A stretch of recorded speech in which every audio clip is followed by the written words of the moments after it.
আসসালামু আলাইকুম রহমতুল্লাহ। গত ভিডিওতে আমি লেবু নিয়ে কথা বলছিলাম। এরপরে আমার কাছে অনেকেই মেইল করছেন, অনেকেই হোয়াটসঅ্যাপে মেসেজ করছেন। সবাইকে হয়তো রিপ্লাই দেওয়া সম্ভব হয় নাই, সেজন্য দুঃখিত। সবার উদ্দেশ্যে বলতেছি ভিডিওটা। আপনারা যে আমার কাছে মেসেজ করছেন, আমাকে রিচ করার চেষ্টা করছেন, এই চেষ্টাটা আমার ভালো লাগছে। আমি বিরক্ত হই নাই, যদিও আমার অনেক ব্যস্ততা, সংসার আছে, পড়াশোনা আছে, কাজকর্ম আছে। তারপরও আমি খুশি হয়েছি আপনাদের আগ্রহ দেখে, এবং আমি মনে করি একটা পিছায় পড়া জাতির জন্য এইরকম আগ্রহ থাকাটা জরুরি আগে বাড়ার জন্য। তো আজকে আমি সবজির বিষয়টা নিয়ে ডিটেলসে কথা বলবো, এবং যারা ইউরোপের সাথে ব্যবসা করতে চান কি প্রক্রিয়ায় করতে পারবেন, আমি আপনাদেরকে কতটুকু হেল্প করতে পারবো, সব বিষয় বিস্তারিত এই ভিডিওতে কথা বলবো ইনশাআল্লাহ। তো যেই লেবুটা নিয়ে আমি ভিডিও করছিলাম, লেবু এবং পেয়ারা, যে এই লেবুটার কেজি এবং পেয়ারার কেজি প্রায় 8 ইউরোর উপরে, 8.5 ইউরো। আমরা জানি যে 1 ইউরো মোটামুটি 145 টাকার আশেপাশে বর্তমান রেট অনুযায়ী। সো বা 150 টাকা ধরতে পারেন আপনি সব কিছু মিলায়। তাতে ধরেন যে 8 ইউরো হইলে আহ, এদিকে ধরেন 8, ওইদিকে আরও 4, মোটামুটি 1200 টাকার আশেপাশে 1 কেজি লেবু বিক্রি হয়। এবং ইউরোপে কিন্তু সব কেজি হিসেবে বিক্রি হয়, যাতে মারামারি না করতে হয় যে ভাই লেবুর সাইজ বড়, তাইলে আমি দাম কত দিব, লেবুর সাইজ ছোট হইলে দাম কত দিব। এই মারামারি থেকে বাঁচার জন্য ইউরোপ সবকিছুকে কেজিতে নিয়ে আসছে। ফলে সাইজ বড় হইলে আপনি টাকা বেশি দিবেন, সাইজ কম হইলে টাকা কম দিবেন, এখানে এই মারামারিটা নাই। তো যেটা বলছিলাম, তো এই লেবুর কথা আমি কেন বললাম, এই বাংলাদেশ থেকে তো আরও অনেক সবজি আসে, সবজির ক্ষেত্রে আমি লেবুর কথা কেন বলছি সেটা বলি আগে। যে এই লেবুটা বিগত 3-4 মাস যাবত আমি দেখলাম যে পরিপক্ক সাইজে পাওয়া যাচ্ছে না। যার ফলে এই লেবুটা মূলত আমি যেই কারণে কিনি, ঘ্রাণের জন্য। এখানে রস কম হইলেও ঘ্রাণ বেশি। বাট এটার সংকট আছে মার্কেটে, অর্থাৎ ইউরোপে, ইটালিতে এই লেবুটা পরিপক্ক সাইজে বাংলাদেশ থেকে আসতেছে না। তার মানে হইল বাংলাদেশে পর্যাপ্ত এই জিনিসটা উৎপাদন হইতেছে না। সো এই জন্য আমি এইটার কথাটা বলছি যে আপনারা যারা সবজি চাষ করেন, দেখা যায় যে 5 কেজি আলু পাওয়া যায় 3 ইউরোতে, সেই জায়গায় 1 কেজি লেবুর দাম 8 ইউরো। তাহলে বুঝতেই পারতেছেন যে দুটোটাই ফসল, কিন্তু দুইটার দামের পার্থক্যটা কতটুকু। তো এই লেবুর কথা বলার কারণ হলো যে এই লেবুটা মার্কেটে নাই। এখন আপনার যেটা করা উচিত, কারা এই ব্যবসাটা করতে পারবেন সেটা আমি এখন বলবো। আমার কাছে মনে হয় প্রোডাকশনে ঘাটতি আছে। অর্থাৎ আপনি যদি প্রডিউস করতে পারেন, আপনি যদি লেবু চাষ করতে পারেন, আপনার যদি লেবু হয়, তাহলে আপনার গুরুত্ব আছে। কিন্তু আপনি যদি বলেন যে আমি ব্রোকার হব, ব্রোকার খারাপ অর্থে না, আপনি সোর্সিং করবেন, সেটা সোর্স করে বিদেশে পাঠাবেন, এই ধরনের লোককে আমি উৎসাহিত করব না, বা এই ধরনের ব্যবসায় আমি উৎসাহিত করব না। আমি বলবো কারণ হইলো, আপনি যেটা করতে চাইতেছেন, যে ব্যবসা আপনি শুরু করতে চাইতেছেন, এই ব্যবসা অলরেডি অন্য মানুষ করতেছে, এবং তাদের লজিস্টিক সাপ্লাই আছে, তাদের সাপ্লাই চেন আছে, তাদের ইটালিতে কাস্টমার বেস রেডি আছে। সেইখানে আপনি সব কিছু যখন নতুন করে শুরু করতে যাবেন, আপনি কোনোভাবেই তাদের সাথে পেরে উঠতে পারবেন না, আপনি তাদেরকে বিট করতে পারবেন না। আপনি যেই উপায়ে তাদেরকে বিট করতে পারবেন সেটা হলো আপনি যদি উৎপাদন বাড়াইতে পারেন, আপনি যদি প্রোডাক্ট বানাইতে পারেন, সেটা সেল করার কিন্তু লোকের অভাব নাই। বাট আপনার কাছে যদি প্রোডাক্ট না থাকে, তাহলে সেই প্রোডাক্ট সোর্সিং করে আপনি কিন্তু ভালো কিছু করতে পারবেন না। তো আমি যেটার সংকট মনে করতেছি, মার্কেটে প্রোডাক্টের সংকট আছে। আপনারা যদি এই লেবুটা চাষ করেন, এই লেবুটা বাংলাদেশেও আমি যতদূর জানি 100 টাকা, 200 টাকা, 250 টাকা হালি পর্যন্ত বিক্রি হয়। এবং বাংলাদেশে কিন্তু কিছুদিন আগেও আমরা দেখছি রোজার মাসে নর্মাল লেবুর প্রাইসও কিন্তু 100 টাকার উপরে চলে গেছে। সো আপনার যদি একটা জায়গা থাকে, এখানে যেমন খালি জায়গা আছে, 1 বিঘা জায়গায়, আমি আগে শাইখ সিরাজের রিপোর্ট দেখছি, বা এছাড়াও আরো যারা কৃষি নিয়ে প্রতিবেদন করেন, তাদের রিপোর্টে দেখছি যে 1 বিঘা জায়গা থেকে আপনি মাসে 1 লাখ টাকা, মানে বছরে 1 লাখ টাকার উপরে ইনকাম করতে পারবেন। যেটা একজন ফ্রেশ গ্র্যাজুয়েট যখন চাকরিতে যায়, ডিগ্রি নেওয়ার পরে, সে এর চেয়ে বেশি ইনকাম করতে পারে না। আবার যদি আপনি গ্রামে থাকেন, একদম আপনার বাপ দাদার ভিটায়, সেখানে যদি আপনি মাসে 10,000 টাকাও ইনকাম করেন, সেটা কিন্তু আপনার জন্য অনেক। তবে আমি যারা এই ব্যবসা শুরু করতে চান কৃষি, তাদের ক্ষেত্রে বলবো যে আপনি যেই কাজটা করতেছেন, সেই কাজটা চালানো অবস্থায় যদি এরকম উৎপাদনমুখী কিছু করতে পারেন, ধরেন আপনার সপ্তাহে 2 দিন ছুটি আছে, বা বাংলাদেশে তো বেশিরভাগ জায়গায় 1 দিন ছুটি, ওই 1 দিন ছুটিতে আপনি কাজ করবেন। আর এই যে লেবুর, এইখানে উৎপাদনে পরিশ্রমও কিন্তু কম। আপনাকে নির্দিষ্ট জায়গা থেকে চারা সংগ্রহ করতে হবে, তারপরে আপনি লাগায় রাখবেন, সপ্তাহে 1 দিন পানি দিবেন, কিছুটা সার দিবেন, ইউটিউব থেকে পরামর্শ নেবেন, বা যারা আগে করছে বাংলাদেশে এমন অনেক ভালো মানুষ আছে, একজন আছে হজরত আলী, তার হাজার কোটি টাকার প্রজেক্ট আছে। তো অনেক ভালো মানুষ এরকম আছে যারা আপনাকে সহযোগিতা করবে, যারা আপনাকে পরামর্শ দিবে, বা আপনি ইউটিউব ঘেটে সেই পরামর্শগুলো নিতে পারবেন। এবং আমি বলবো আপনার কাজের পাশাপাশি আপনি যদি হচ্ছে যে এটা করতে পারেন, দেখা যাবে যে এটা তো লাল শাক না যে আজকে লাগাইলে কালকে 1 সপ্তাহ পরে এটার ফলাফল আসবে। এটা হয়তো 1 বছর লাগবে, 2 বছর লাগবে এটার ফল আসতে। তো আপনার যদি নিজের জায়গা থাকে, বা যদি আপনাকে কেউ অল্প টাকায় জায়গা দেয়, বা কোনো আত্মীয় স্বজনের জায়গা পড়ে থাকে, তাকে বলবেন যে ভাই আপনার জায়গাটা তো পড়েই আছে, আমি কাজ করি, আপনাকে কিছু দিব।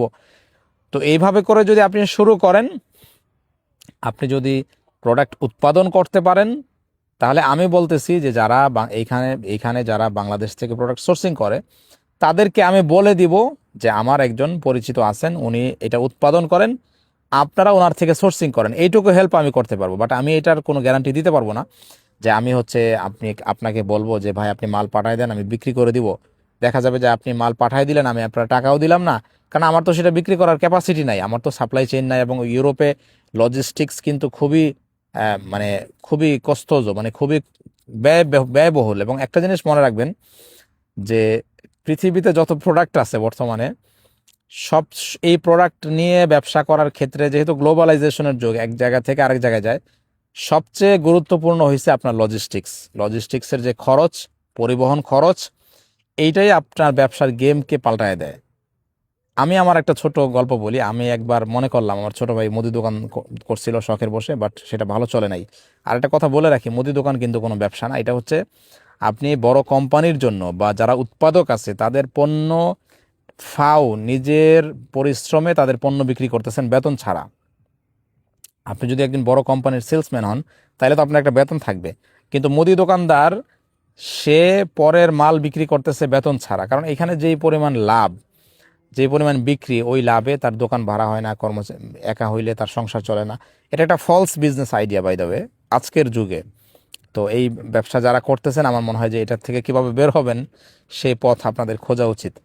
তো যাই হোক, যেটা বলতেছিলাম, তো ছোট ভাই যখন মুদি দোকান দিয়েছিল, ও এখন বাইরে থাকে, তখন আমি চিন্তা করলাম যে আমি আলু বিক্রি করব।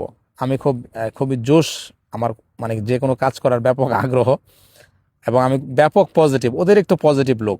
এবং এই অতিরিক্ত পজিটিভ থাকার কারণে কিন্তু অনেক ধরা খাইছি, সেটাও আপনাদের সাথে বলবো। আমি ইম্পোর্টও করতে চাইছিলাম আর কি, ইম্পোর্ট করার জন্য ঘোরাফেরা করছি 2-1 দেশে, সেখানেও অনেক টাকা খরচ গেছে। বাট ইম্পোর্ট করার জন্য আমি যখন অন্য দেশে গেলাম, সেখানে দেখলাম যে প্রাইসের যে বেশ কম, এক দেশ থেকে আরেক দেশে, সেটা লজিস্টিক্স খরচ করার পরে আর কোনো লাভ হবে না, এই জন্য আমি বাদ দিছি। মালয়েশিয়াতে আমি এটা করতে চেয়েছিলাম ব্যবসা। যাই হোক, বাংলাদেশের কথা আসি। তো আলু কেনার জন্য আমি দেখলাম ঢাকার বাজারে 20 টাকা আলু বিক্রি হয়। আমি খবর নিলাম আহ, ইয়েতে, কোথায়, বিক্রমপুরে, আমাদের বাড়ি দোহার। সো বিক্রমপুরে খবর নিলাম, শ্রীনগরে, ওখানে আলুর কোল্ড স্টোরেজ আছে। জিজ্ঞেস করলাম ভাই আলুর দাম কত? বললো 8 টাকা কেজি। তা আমি তো বড়লোক চিন্তা হয়ে গেলাম যে 1 টাকা আলু যদি আনি, আমি যদি 10 টাকা করেও লাভ করতে পারি, অনেক টাকা। তা আমার এক বন্ধু আছে, উনি আমার ভিডিও দেখেন মাঝে মাঝে, আমাদের মহিবুল্লাহ ভাই, বড় কাটারার। তো আমার কাছে টাকা ছিল না, মহিবুল্লাহ ভাই থেকে টাকা নিলাম, 15-16 হাজার টাকা নাকি 20 হাজার টাকা। আমি গেলাম, আলু কিনলাম, আলু আসলো। পরে দেখি যে বাজারে আলু 20 টাকা, কিন্তু আমি 15 টাকা দিলেও আমার থেকে কেউ নেয় না, কারণ আমার তো সেলসের ক্যাপাসিটি নাই। আমার তো একটা মুদি দোকান, এখানে তো বেশি কাস্টমার নাই।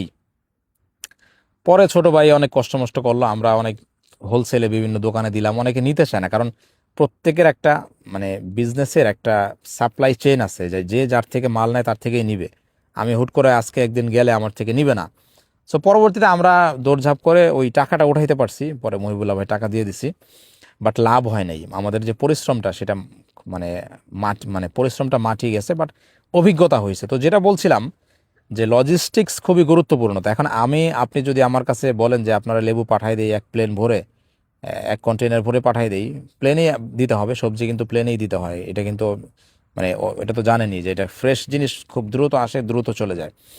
তো যেটা বললাম যে আমি তো আপনার মাল বিক্রি করে দিতে পারবো না, আমার তো সেরকম লজিস্টিক সাপোর্ট নাই, আমার গাড়ি নাই, আমার সেলসম্যান নাই, আমার কাস্টমার ধরা নাই। তো এটা আমার দ্বারা, আপনি যদি এরকম সরল মনে বিশ্বাস করেন না, তাহলে কিন্তু আপনি ধরা খাবেন। সো আমি এই জন্য যেটা বলি সেটা হলো, আপনি যদি চাষ করতে পারেন, আপনি যদি লেবু উৎপাদন করতে পারেন, সেইটা বাংলাদেশেও আপনি বিক্রি করতে পারবেন। এই প্রোডাক্টটা এত গুরুত্বপূর্ণ, লেবু এবং পেয়ারা। এবং আরও কিছু আছে, ড্রাগন আছে। তো যেই আমার কথা হলো সবজি করবেন বুঝে শুনে, সিজন মতো করে, যেটা দামি সবজি সেটা করবেন। আপনি ব্রেনি মানুষ, আপনি ইয়াং মানুষ, আপনি আধুনিক টেকনোলজির সুযোগ নেবেন, আপনি কেন আগের দাদার আমলের হিসাব করবেন? সো উৎপাদন যদি করেন, আপনার বিক্রির পথ আমি না দিলেও আরেকজন বের করে দিতে পারবে। সো আমি যাদেরকে আমি বলতে চাই সবার উদ্দেশ্যে, যারা লেবু বা ইউরোপের সাথে যারা সবজি, সবজি বলতে এমন প্রোডাক্ট আপনাকে চুজ করতে হবে যেটা দ্রুত পচনশীল না। সবজি বলতেই পচনশীল, বাট এই যে লেবু, পেয়ারা, এগুলি মোটামুটি 10-12 দিন যায়, এই জিনিসগুলো 10-12 দিন আগে নষ্ট হয় না। সো এই ধরনের প্রোডাক্ট বেছে, যেটার প্রাইসও ভালো, যেটার চাহিদাও ভালো, ডিমান্ড ভালো, একই সাথে দ্রুত পচনশীল না, এরকম প্রোডাক্ট দেখে আপনারা যদি ব্যবসা শুরু করেন, আপনারা ভালো কিছু করতে পারবেন বলে আমি মনে করি। বাট যদি উৎপাদনের ক্ষমতা আপনার না থাকে, আপনি যদি গ্রামে না থাকেন, আপনার যদি নিজের কৃষি করার ক্ষমতা না থাকে, প্লিজ আপনি আসবেন না। কারণ যদি আপনি সোর্সিং করতে চান, সোর্সিং করে ইম্পোর্ট এক্সপোর্ট করতে চান, আপনি ভালো করতে পারবেন না, অলরেডি অনেকেই করতেছে। তবে হ্যাঁ, যদি এরকম হয়, দুই বন্ধু, এক বন্ধু গ্রামে থাকে, সে উৎপাদন করবে, আরেক বন্ধু সে হচ্ছে সেলসের ব্যাপারে বা বায়ার খোঁজার ব্যাপারে কাজ করবে। অনলাইনে ফেসবুকে বিভিন্ন গ্রুপ আছে, সেখানে আপনি প্রোডাক্টের ছবি পাঠাইতে পারেন। তো এরকম যদি করেন, খুব ক্লোজ বন্ধু বান্ধব দুই একজন মিলে, তাইলে হইতে পারে। বাট মেজর ক্ষেত্রে আমি বলবো যে যদি আপনি কৃষক হন, সরাসরি নিজের জায়গায়, আপনার কর্মস্থলের পাশেই জায়গা আছে, সেখানে যদি উৎপাদন করতে পারেন, তাইলে আমি ওয়েলকাম করব। এছাড়া যারা আপাতত প্রথম অবস্থায় যারা নিজেরাই বাইরে পাঠাইতে চাইতেছেন, আমি আপনাদেরকে উৎসাহিত করব না। আমি বলবো যে যারা বাইরে পাঠায়, বিজনেস করে, তাদেরকে যদি সাপ্লাই দিতে পারেন, তাইলে আপনার জন্য ভালো কিছু হইতে পারে বলে আমি মনে করি। ভালো থাকবেন। আল্লাহ হাফেজ।